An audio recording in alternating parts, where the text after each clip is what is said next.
अस्सलाम वालेकुम नाजरीन, मैं हूं मुनीर नज़ीर और पिंडी न्यूज़ में आपको कहते हैं वेलकम। नाजरीन, 2024 जनरल इलेक्शन का चांद नज़र आ गया है और ये सियासी वनडे मैच कौन सियासी पार्टी जीतेगी 8 फरवरी 2024 को बरोज़ जमेरात ये इलेक्शन होगा। नाजरीन, अब देखना है कि साफ़ और शफाफ इलेक्शन करने के लिए तमाम जमातें और इलेक्शन कमीशन ऑफ पाकिस्तान और सदर पाकिस्तान इसमें क्या किरदार अदा करते हैं।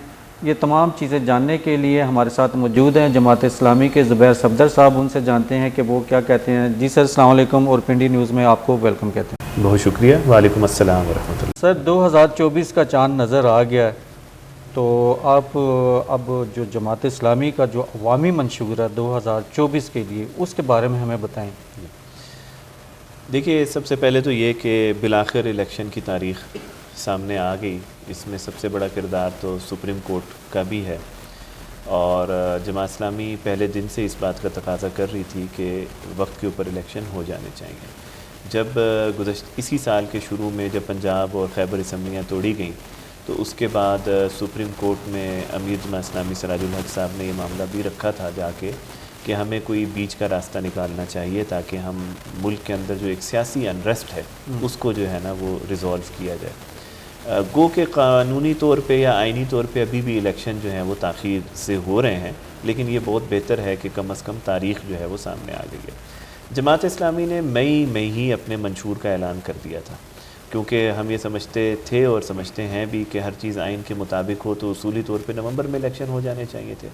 तो हमने एक इस्लामी और खुशहाल पाकिस्तान के मंशूर को जो है वो लॉन्च किया है और जिसमें पाकिस्तान के सूबों के इख्तियारात से लेकर मर्द व ख़वातीन, नौजवान, अक़लियत, बैनुल अक़वामी समाजी राब्ते, ये सारी चीज़ें उस मंशूर का हिस्सा हैं जो मई के अंदर जो है वो हम लोग सिराजुल हक साहब ने उस मंशूर का ऐलान कर दिया था।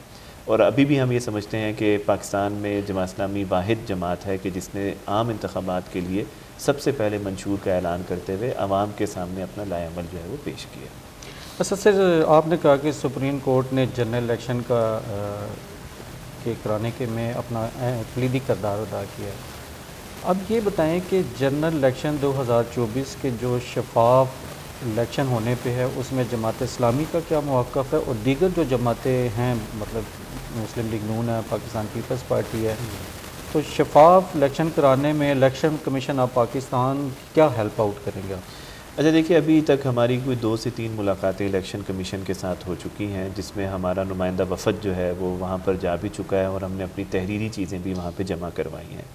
शफाफ इलेक्शन के लिए वैसे तो हम पिछले पूरे साल, ये जो पिछला टेन्योर रहा, ख़ास तौर पे पीडीएम वाला टेन्योर रहा, उसमें भी हम बहुत ज़्यादा बात करते रहे कि शफाफ इलेक्शन के लिए इंतखाबी इस्लाहात की तरफ हुकूमत को किरदार अदा करना चाहिए। कुछ क़वानीन उन्होंने मुरतब भी किए, उससे पहले वाली हुकूमत के अंदर भी चीज़ें सामने आती रहीं और इस दौरान इलेक्शन कमीशन के साथ मुतफ़र्रिक़ मुलाकातें भी होती रहीं।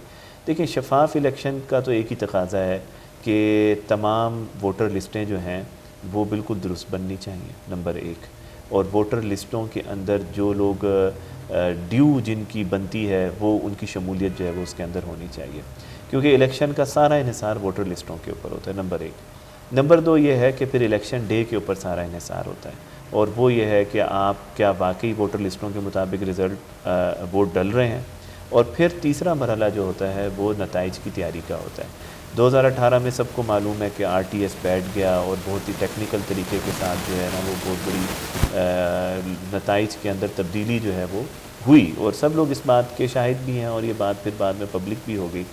तो इसलिए टेक्निकली जो चीज़ बनेगी उसको भी दुरुस्त होना, फिर इलेक्शन डे के ऊपर लिस्ट के मुताबिक काम होना और उससे पहले लिस्ट के मुकम्मल अंदाज में बेहतरी और नादरा के साथ इसकी भरपूर मदद ली जानी चाहिए ताकि जो भी 18 साल से ऊपर के लोग हैं उनके नाम बाय डिफ़ॉल्ट आ जाएं, जिन लोगों का इंतकाल हो चुका है उनके नाम निकल जाएं, जिन लोगों के नाम उनके उस हलके में कि जहां वो वोट देना चाहते हैं वहाँ होना चाहिए।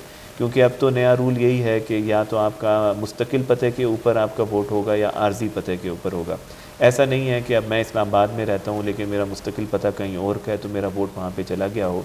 ये वो सारी चीज़ें हैं कि अगर ये दुरुस्त हो जाएं तो ख़ुद ब खुद इलेक्शन शफाफियत की तरफ जो है वो जा सकते हैं। दुरुस्त कैसे, मतलब वोटिंग लिस्ट वगैरह, या जैसे इलेक्शन कमीशन ऑफ पाकिस्तान में हल्का बंदियाँ वगैरह का टाइम? देखिए, हल्का बंदियों के ऊपर तो इस वक्त हेयरिंग का प्रोसेस चल रहा है, ठीक है। और हल्का बंदियाँ जो जाते जाते PDM की हुकूमत जो है वो मरदमशुमारी तो करवाई गई थी, और लेकिन उन्होंने एक चीज़ तय की थी कि हम सूबों की हदबंदी के अंदर तब्दीली नहीं करेंगे। तो उसके बाद इस वक्त हेयरिंग का प्रोसेस चल रहा है। कुछ जगहों के ऊपर कुछ एतराज़ात आए भी हैं, कुछ हमारी जमात के लोग ने भी इलेक्शन कमीशन के अंदर केस दायर किए हैं। वो इन प्रोसेस है, वो उसको हेयरिंग के मुताबिक चीज़ों को दुरुस्त होना चाहिए। लेकिन एक उसूली चीज़ दुरुस्त रही कि कौमी असम्बली की नशिस्तों के अंदर इजाफा नहीं हुआ है, वरना एक बहुत ही बड़ी आइनी तब्दीली की जो है ना वो तरमीम की ज़रूरत थी आइंदा इंतखाबात के लिए। तो उस लिहाज से हल्का बंदियों के हवाले से एज सच जो है वो एतराज़ात ओवरऑल सियासी जमातों की तरफ से मौसूल नहीं हुए। अच्छा सर, आपने ये कहा कि इलेक्शन कमीशन ऑफ पाकिस्तान और जो सदर पाकिस्तान है, जो उनका फ़ैसला इलेक्शन की डेट मुकर्रर कराने में, आखिर इलेक्शन कमीशन ऑफ पाकिस्तान और सदर आरफ अलवी के दरमियान ऐसी कौन सी वजूहात थी जो दोनों के दरमियान डेट फिक्स नहीं हो रही थी? और शफाफ इलेक्शन कराने के लिए मेरे ख्याल सदर पाकिस्तान और इलेक्शन कमीशन ऑफ पाकिस्तान और सिक्योरिटी के मामले तो मेरे ख्याल इन दोनों ने देखे। देखिए, मेरा ख्याल है कि सदर पाकिस्तान ने तो सदर पाकिस्तान के ऑफिस के को खुद ही बेवकार किया है, और वो उन्होंने ज़्यादा रोल तो एक सियासी जमात के आलाकार के तौर पे किया, जिसकी वजह से उनकी एक हैसियत मुतनाज़ा हुई स्टेट के अंदर जो है, और उस मुतनाज़ा हैसियत की वजह से दोनों तरफ कॉन्फ्लिक्ट आता रहा। यानी बहुत सारे मामलात ऐसे हैं कि उनके ऑफिस की तरफ से जो एक ड्यू काम था वो नहीं हुआ है, जिसकी वजह से जो हमारे नए क़वानीन, ऑर्डिनेंस और बिल्स भी पेश हुए, एक्ट बने, उनके अंदर भी कॉन्फ्लिक्ट सामने आया। लेकिन अभी ये जो आखिरी तौर पे मरहला हुआ, ये बड़ी खुशउस्लूबी के साथ सर अंजाम दिया। हालांकि सुप्रीम कोर्ट ने तो 11 फरवरी की तारीख दी थी, लेकिन इलेक्शन कमीशन को डायरेक्ट किया गया था कि वो सदर पाकिस्तान से इस पर फ़ाइनल मुशावरत करें, तो उसके बाद 8 फरवरी की तारीख ख़त्मी होगी। लेकिन दरमियान में ये जो 1.5 साल का पूरा अमल रहा है, बल्कि तकरीबन पौने 2 साल का अमल रहा है, इसमें सदर पाकिस्तान का इदारा जो है वो रियासत के इदारे के बजाय जो है वो एक सियासी जमात के इदारे के आलाकार के तौर पे काम करता रहा, जिसकी वजह से मामलात ख़राबी की तरफ भी गए। लेकिन दूसरी जानिब इलेक्शन कमीशन की भी एक ज़िम्मेदारी ये थी कि वो अपने दायरे के अंदर रहकर अपना पूरा काम करता। जब 90 दिन के अंदर इलेक्शन बनते थे तो उनको जो भी लेतो लाल से उन्होंने काम लिया कि अभी ये चीज़ की कमी है, अभी फ़ंड्स की कमी है, अभी वफाकी हुकूमत की तरफ से मसाइल आ रहे हैं, तो ये भी बहरहाल एक इशू रहा है इलेक्शन कमीशन की तरफ से कि उन्होंने भी अपना जो एक बाय डिफ़ॉल्ट करने के काम थे उसको सही अंदाज में सर अंजाम नहीं दिया। अच्छा सर, जमात इस्लामी एक बड़ी मुनज़्ज़म जमात है और इनके बड़े आपकी खिदमात भी बहुत दूर तक हैं। अभी फ़लस्तीन में भी खिदमत खल्क़ काम कर रही है और जल्द से भी बड़े बड़े करते हैं सिराजुल हक साहब। लेकिन एक जब इलेक्शन होता है तो नताइज 1-2 सीटें कौमी की और सूबाई की, इस बार आपने कितनी वर्किंग की है? कम से कम कितनी सीटें आप निकाल लेंगे कौमी की और सूबाई की? देखिए, इसमें जमात इस्लामी की एक सियासी तारीख़ में बहुत सारा हिस्सा तो इत्तेहादी सियासत का रहा है, जिसकी वजह से वोट बैंक हमेशा इत्तेहादी सियासत की वजह से इधर उधर मुंतकिल हो जाता है। लेकिन अभी 2018 के आम इंतखाबात के बाद जमात इस्लामी ने अपने नाम और निशान के ऊपर जो लड़ने का फ़ैसला किया वो उस पर कायम है। तो इस बार हम अपने ही प्लेटफॉर्म के ऊपर इलेक्शन लड़ेंगे। 18 के इलेक्शन भी MMA के प्लेटफॉर्म से लड़ा गया था, उससे पहले भी MMA के प्लेटफॉर्म से, फिर IJI थी, ये बहुत सारे प्लेटफॉर्म हैं जो चेंज होते रहे। कराची में सर आपने तो लेकिन रिसेंटली जो कराची के अंदर जो रिजल्ट्स आए, नहीं, जब इलेक्शन हुआ है उसमें तो हम अपने नाम निशान के ऊपर ही लड़े हैं और उसमें जमात इस्लामी ने 80 से ज़्यादा चेयरमैन की नशिस्तें हासिल की। लेकिन जब मेयर का इलेक्शन था तो वहाँ PTI के साथ इत्तेहाद किया गया था, उनके भी 30-35 चेयरमैन ने हमें वोट दिया था, लेकिन 30-35 चेयरमैन वहाँ अगवा हो गए थे और वो फिर एब्सेंट हुए, जिसकी वजह से पीपल्स पार्टी वहाँ पर इक़्तिदार के अंदर आई कराची में। लेकिन आप ये देखिए कि पिछले 4-5 सालों में जो भी नताइज आ रहे हैं, कराची के आप नताइज को देख लीजिए, और अभी जब लास्ट ईयर इस्लामाबाद के अंदर तो इतनी सूरत हाल थी कि 2 दिन पहले इन्होंने इलेक्शन भी मुलतवी कर दिया बल्दियात का, तो हमने इतने सारी नशिस्तों के ऊपर अपने चेयरमैन खड़े किए जो कि उस वक्त की जो हुक्मरान जमात मुस्लिम लीग है वो भी नहीं खड़ी कर सकी थी।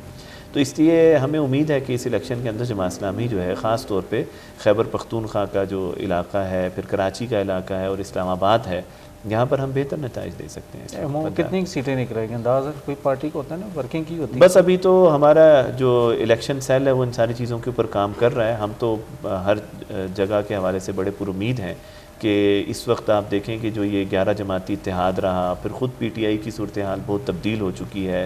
11 जमाती इत्तेहाद ने कोई ऐसे रिज़ल्ट नहीं दिए, तो लोग जमात इस्लामी के अभी जो गज़ा के अंदर भी अगर जलसों के अंदर शरीक हो रहे हैं तो वो जमात इस्लामी पर एतमाद करके ही शरीक हो रहे हैं कि ये जमात इस्लामी ही है जो इस वक्त जो है वो बहुत बड़ी चीज़ों के ऊपर लेकर के चल रही है। फिर हमारी महंगाई के हवाले से पूरी कैंपेन चली, और फिर ये ख़ास तौर पे पेट्रोल की कीमत में, बिजली की कीमत में, तो जो अवामी रद्द-ए-अमल जमात इस्लामी के प्लेटफॉर्म से आया है वो किसी जमात की तरफ से नहीं आया। तो कहते हैं नवाज शरीफ के आने से कम हुई है जमात। ये तो मैं अभी की बात कर रहा हूँ ना, यानी ये तो अभी जो भी सारी चीज़ है, तो ये जब 330 रुपये पेट्रोल हुआ तो इसके बाद अवामी रद्द-ए-अमल आया। नवाज शरीफ के आने से तो मुल्क तबाही की तरफ ही जाएगा।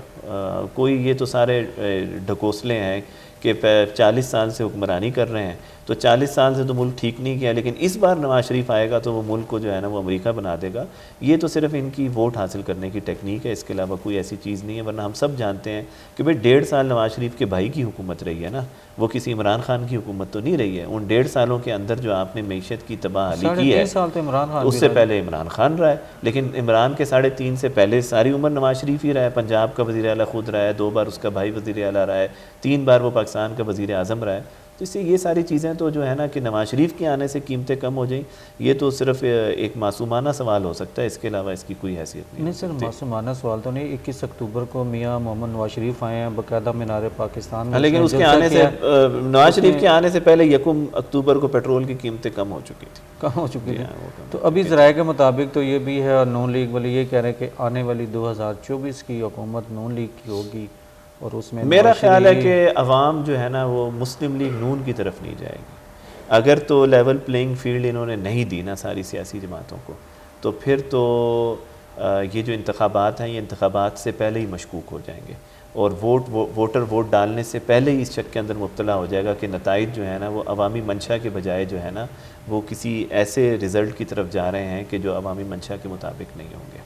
नहीं तो जमात इस्लामी का अगर किसके साथ इत्तेहाद होगा? पीपल्स पार्टी नहीं, जमात इस्लामी किसी जमात इस्लामी उसूली तौर पे अपने मंशूर के साथ इलेक्शन में जाएगी, ठीक है, और सीट एडजस्टमेंट की हद तक किसी जगह पे कोई चीज़ सोची जा सकेगी, लेकिन इस तरह का भी कोई ऐसा फैसला नहीं है। लेकिन जमात जाएगी तो अपने नाम और निशान के साथ जाएगी और अपने मंशूर के साथ अवाम के सामने जाएगी। तो सर अभी मियाँ मोहम्मद नवाज शरीफ ने आल APC करानी है, उस ज़राए में ये है कि मियाँ मोहम्मद नवाज शरीफ तमाम जितने भी पार्टी के कायदीन हैं उनसे रब्ता कर रहे हैं, उन्होंने शुरू कर दिया है कि वो सबको इकट्ठा करें और पाकिस्तान की मईशत के ऊपर बात करें, पाकिस्तान के मुस्तकबिल की बात करें। तो क्या अगर नवाज शरीफ साहब की तरफ से पार्टी की आदत को इन्विटेशन आ जाता है तो पार्टी का क्या मौक़िफ़ होगा और क्या उसमें शिरकत करेंगे आप? देखिए, वैसे तो जमात इस्लामी इससे पहले भी सारी जमातों को एक करने के लिए मुख्तलिफ पार्टीज़ ऑल पार्टीज़ कॉन्फ्रेंसेस करती रही है, लेकिन इसका फ़ैसला तो हमारे मरकज़ी अमीर ही करेंगे कि नवाज शरीफ की दावत के ऊपर, उस मौके के ऊपर वो क्या फ़ैसला करेंगे। तो आने वाले वक्त में आप क्या कहते हैं कि महंगाई जो है, महंगाई पे कंट्रोल करने के लिए पेट्रोल गैस जैसे भी महंगी हुई है, आप अवाम में जाएंगे, जलसे करेंगे, जुलूस करेंगे, अवाम को यही कहा जाता है कि आपके फ़ायदे की बात होगी, महंगाई कम होगी, अक्सर यही कहा जाता है। बाद में जब इलेक्शन जीत जाते हैं तो फिर कोई लीडर उस बात पे कायम नहीं होता। तो आप क्या समझते हैं कि महंगाई को कम करने के लिए जमात इस्लामी का जो मौक़िफ़ होगा वो फ़ाइनल होगा अवाम की? देखिए, पहली बात तो ये कि इस वक्त जिन लोगों ने भी हुकूमतें की हैं ना, वही सबसे ज़्यादा अवाम को बेवकूफ़ बनाते हैं। जमात इस्लामी कभी वफाकी हुकूमत का तो इस तरह हिस्सा नहीं रही है कभी भी, और इन्हीं लोगों ने इक़्तिदार के सब ने मज़े लूटे हैं, और यही लोग झूठे वादों की बुनियाद के ऊपर इक़्तिदार में आते हैं और उसके बाद अवाम को भूल जाते हैं। और फिर पेट्रोल है, डॉलर की कीमत है, माशी हालात है, ख़ुद पाकिस्तान में गंदम की काश्त है, चीनी की काश्त है, ये सारी चीज़ें इतनी हालात इतने दगरगू हो जाते हैं कि इनको एक आम शहरी संभाल नहीं पाता इन सारी चीज़ों को।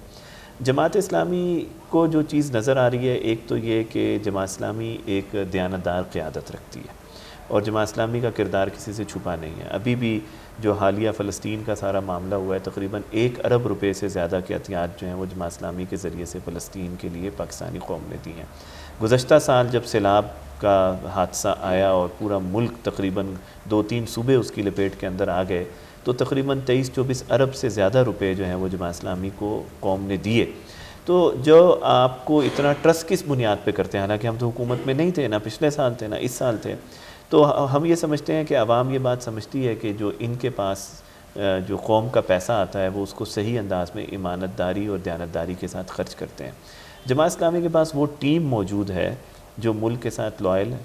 जमात इस्लामी के पास वो टीम मौजूद है जो मुख्तलिफ पार्टियाँ छोड़कर हालात के एतबार से पार्टी का हिस्सा नहीं बनी हुई, बल्कि एक नर्सरी के थ्रू एक कमिटमेंट के साथ जो है ना वो ब्यूरोक्रेसी के और सियासी मामलात को समझने के और डिप्लोमेटिक अफेयर्स को जानने वाले लोग मौजूद हैं, पढ़े लिखे लोग मौजूद हैं, बैरून मुल्क और अंदरून मुल्क से आला तालीम हासिल करने वाले लोग मौजूद हैं। इसलिए जमात इस्लामी के पास वो लोग नहीं हैं कि जो चलो तुम उधर को हवा हो जिधर की के मिस्ताक जो है ना, अभी ये पार्टी जीत रही है तो उसके अंदर चले जाओ, तो उसके अंदर चले जाओ। कमिटेड लोग हैं जो मुल्क के साथ मुखलिस हैं, और ये लोग जो हैं वो मुल्क के निज़ाम को बेहतर कर सकते हैं। अच्छा सर, आपने एक बात की कि जब साबिक वज़ीर आज़म थे इमरान खान, और जब उनके ख़िलाफ़ अदम एतमाद का वोट आया, तो जब इमरान खान साहब ने देखा कि उनकी दाल नहीं गल रही, तो उन्होंने सदर को असम्बली भेज दी कि असम्बली कौमी असम्बली तहलील कर दी जाए।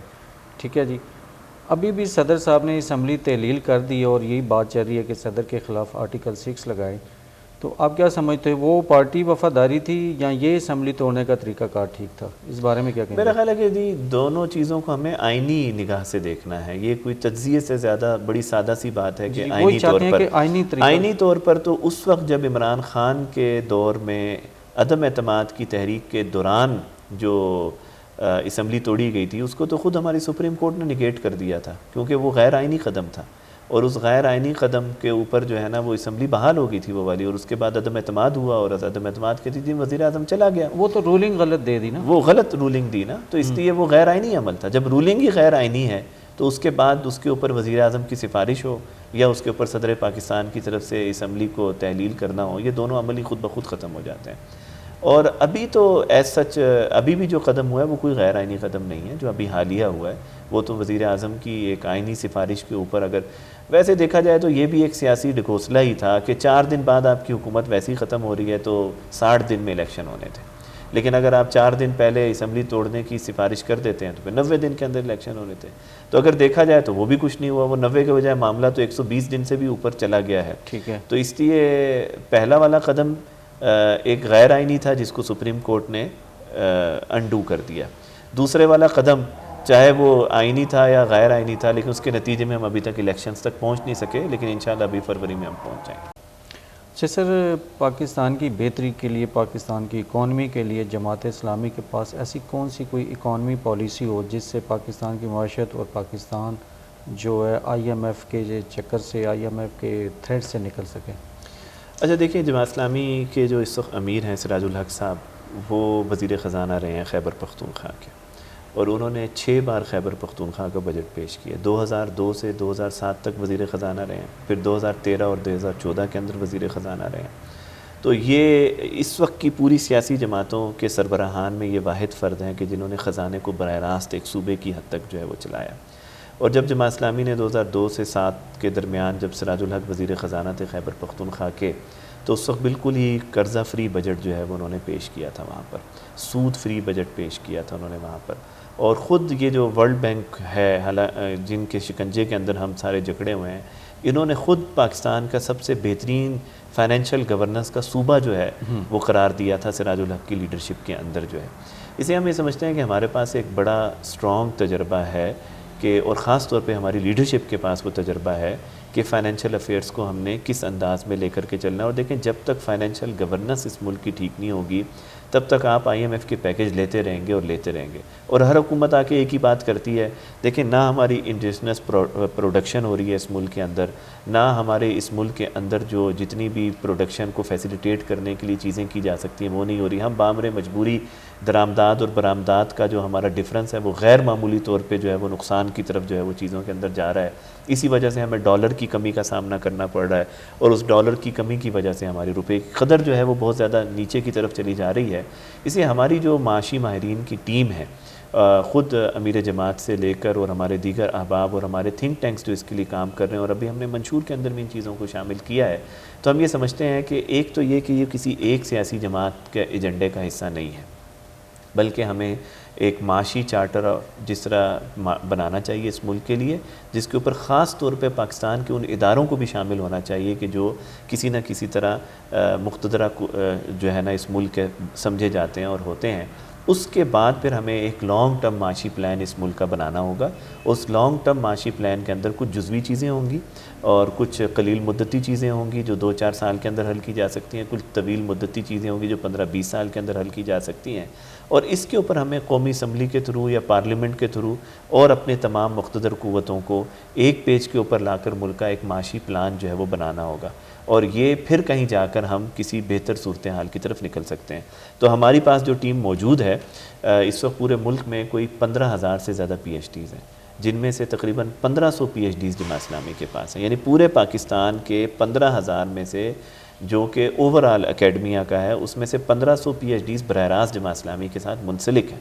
इसलिए हमारे पास इतनी बड़ी टीम है जो पाकिस्तान की किसी सियासी जमात के पास अकेडमिया की हद तक, रिसर्चर की हद तक, बैनुल-अक़वामी तजर्बे की हद तक, बड़े इदारों को चलाने की हद तक, थिंक टैंक के चलाने की हद तक, वो जमात इस्लामी के अलावा पूरे मुल्क में किसी के पास नहीं है। और अब तो हम ज़्यादा बेहतरी के साथ पिछले अरसे में जो हमारे अंदर जो सर्वेस के नतीजे में जमात इस्लामी की मकबूलियत में जो इजाफ़ा हो रहा है, ये सारी चीज़ें इंशाल्लाह हमें मुल्क की माशी बेहतरी की तरफ जो है वो लेकर के जाएंगे। तो सर, अगर जमात इस्लामी जो कौमी की सीटें हैं, सूबाई की सीटें 8-10 निकाल लेती हैं, अब मौलाना फजलुर रहमान साहब को देखें कि उनकी 8-10 सीटें होती हैं, वो कोई भी गवर्नमेंट बन रही होती है उनके साथ अब इत्तेहादी बन जाते हैं और इत्तेहाद में रह के चाहे वो अपने लिए करते हैं या अवाम के लिए करते हैं। लेकिन ये तो जमात इस्लामी भी तो ये कर सकती है ना, अगर उनके पास PhD इतने एक्सपर्ट हैं, इकॉनमी एक्सपर्ट हैं, तो ये काम तो किया जा सकता है ना किसी भी इत्तेहादी गवर्नमेंट के साथ। पाकिस्तान चले अपनी बका के लिए नहीं, पाकिस्तान की बका के लिए, पाकिस्तान के फ्यूचर के लिए तो वो कर सकते हैं ना जी। इंतखाबात के बाद किस इत्तेहाद का हिस्सा बनना है, किस इत्तेहाद का हिस्सा नहीं बनना है, इसका फ़ैसला तो वक्त के ऊपर ही होगा। फ़िलहाल हम अपने मंशूर के साथ आवाम के पास जाएंगे। अच्छा सर, अब जो हैं जमात इस्लामी के सरबराह हैं सिराजुल हक साहब, वो मिस्र का भी दौरा कर रहे हैं, फ़लस्तीन का भी दौरा कर रहे हैं, और जो मुतासरीन हैं फ़लस्तीनी उनके बारे में जमात इस्लामी तो खिदमत बहुत कर रही है, लेकिन है कि अब आने वाले वक्त में क्योंकि वहाँ तो बहुत ज़्यादा तबाही हो गई है, बहुत ज़्यादा इंसानियत का कत्ल हो गया, और उसको आबाद करने में अब जमात इस्लामी का तो बहुत टफ़ टाइम है अल-खिदमत का, तो उस बारे में क्या प्लान? देखिए, सबसे पहले तो ये कि आलमी बरादरी जो जिस जुल्म का साथ दे रही है, ये बहुत ही ज़्यादती कर रही है कि अभी तक जंगबंदी नहीं हुई है, और हम इखलाकी तौर पे फ़लस्तीनियों की मदद कर सकते हैं। और हमने पाकिस्तान में, इसमें कोई शक नहीं कि इतने बड़े बड़े मिलियन मार्च किए हैं, कराची के अंदर, इस्लामाबाद के अंदर, अभी हम लाहौर में करने जा रहे हैं। तो ये तो आवाम तो इस मामले के ऊपर इखलाकी तौर पे फ़लस्तीनियों के साथ है। बदकिस्मती ये है कि जो मुस्लिम हुक्मरान हैं वो किरदार अदा नहीं कर रहे जो उनको करना चाहिए। जमात इस्लामी एक अपनी प्राइवेट कैपेसिटी के अंदर हमारी जो फाउंडेशन है उसने बहुत ज़्यादा फंडिंग भी की है, और जैसे ही रिहेबिलिटेशन का कोई प्रोसेस शुरू होता है तो अभी भी हमारी तरफ से बहुत सारी चीज़ें काहिरा जो है वो पहुंचा दी गई हैं। लेकिन जब तक रिफ़ा का मिस्र का और फ़लस्तीन का जो रिफ़ा बॉर्डर है वो जब तक नहीं खुलेगा, तब तक जो है वो रिहेबिलिटेशन का काम सही अंदाज में नहीं हो सकता। लेकिन पैरेलल हमारे इस वक्त 2900 डॉक्टर्स जो हैं वो क्यू के अंदर रेडी हैं, जो हमारी डॉक्टर्स की तंजीम है, क्योंकि इस वक्त रिहेबिलिटेशन के साथ साथ वहाँ पर ज़ख्मियों को और मरीज़ों को देखना एक बहुत बड़ा मामला है, क्योंकि वहाँ अस्पताल तबाह हो चुके हैं, उनको मुंतकिल नहीं किया जा रहा है। तो हम पहले मरहले के ऊपर रिहेबिलिटेशन का सामान भेज रहे हैं, जो हम काफ़ी हद तक कायरा के अंदर भेज चुके हैं। दूसरे मरहले के ऊपर हमारे 2900 डॉक्टरों की स्क्रूटनी हो चुकी है, जो कि जैसे ही मामलात हालात आलमी बरादरी की तरफ से किसी डिसीजन की तरफ से जंग बंदी की तरफ जाते हैं तो हमारे लोग वहाँ पर जाएंगे। इस वक्त ख़ुद अमीर जमात भी डिप्लोमेसी के लिए निकले हुए हैं, और ईरान के अंदर मुलाकातें चल रही हैं, कतर के अंदर मुलाकातें चल रही हैं, और अभी इस दायरे को हम आलमी सतह पर जो इस्लामी तंजीमात और तहरीकात हैं उनके ज़रिए से हुकूमतों की तरफ भी हम पहुँचाएँगे।